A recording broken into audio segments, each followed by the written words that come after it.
ఇప్పుడు మనం ఇంటికి దిష్టి తగలకుండా ఈ గుమ్మడికాయని కడతాం. మన గృహప్రవేశాల్లో కానీ ప్రతిదానికి దిష్టి తగలకుండా గుమ్మడికాయ కంపల్సరీ పంతులు గారు మంత్రాలు చదివి మరీ కట్టిస్తారు. ఇది షాపుల్లో కానీ దసరా దీపావళికి ఇవన్నీ కూడా షాప్స్కి కూడా కడతాం.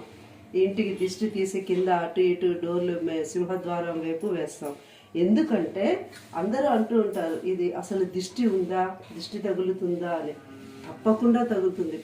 ఇది గుమ్మడికాయ తీసుకొచ్చి దాన్ని బాగా కడిగి పసుపు రాసి బొట్లు పెట్టి మనం ఇంటి సింహద్వారానికి పైన, అంటే మనం నడుస్తున్నప్పుడు మన తలపైన అది ఉండాలన్నమాట.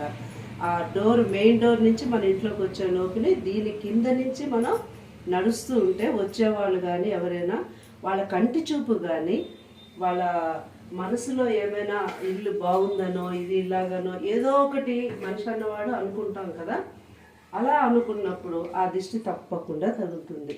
అలా తగలకుండా ఉండడానికి ఇవి ఆ చూపు యొక్క పవర్ని, అంటే నెగిటివ్ ఫీలింగ్ ఎనర్జీ అంతా కూడా ఇది లాగేస్తుంది అనమాట. మన ఇంట్లో పెద్దలు కూడా ఎప్పుడు చేస్తూనే ఉంటారు. ఇలాగ బొట్లు పెట్టి చక్కగా పసుపు రాసి బొట్టు పెట్టి ఇది మగవాళ్ళు తగులుస్తారనమాట ఇంటి పైన.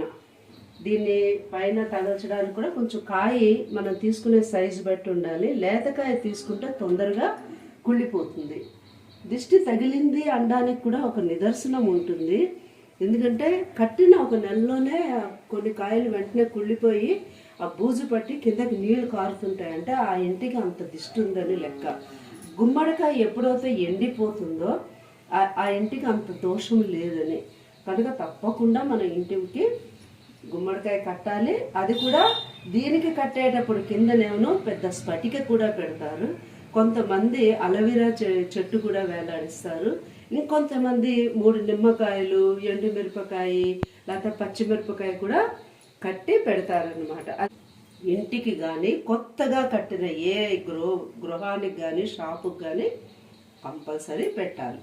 ఇంటికి నరదోషం లేకుండా ఇంట్లో పిల్ల పెద్ద అందరూ ఆరోగ్యంగా సుఖశాంతులతో ఉంటారనమాట. Thank you.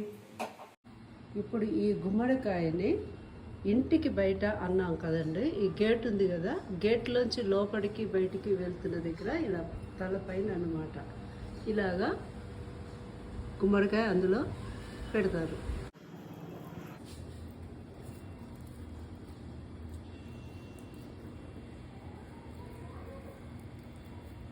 ఇలాగా స్ఫటిక కింద వేలాడించి పెడతారు. స్ఫటిక ఎందుకంటే దిష్టి తగిలిందంటే అది తొందరగా